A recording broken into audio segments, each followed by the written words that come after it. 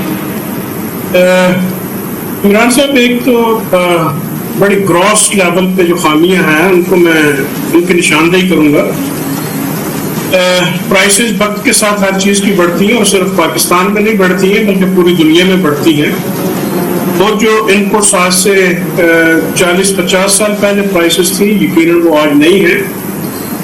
اصل پریفرنس ہے گورنمنٹ کا، جتنی بھی ہماری اسٹیٹ رن پالیسیز ہیں، یہ پولیٹیکل انسٹیبلٹی جو ہے اس کا سارا پرابلم ہے۔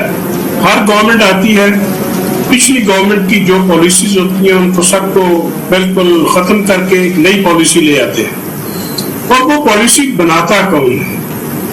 پالیسی میں کبھی بھی جو آپ کے 90%، 80-90% فارمر جو کہ اسمال اسکیل کے فارمرز ہیں، وہ تو اس میں پالیسی میں شامل نہیں ہے، وہ نان ایجوکیٹڈ ہیں۔ آپ کے جتنی بھی پالیسیز بنتی ہیں مینلی دے آر ٹارگیٹڈ، وہ کہ بڑے فارمر کو ٹارگیٹ کرتی ہیں۔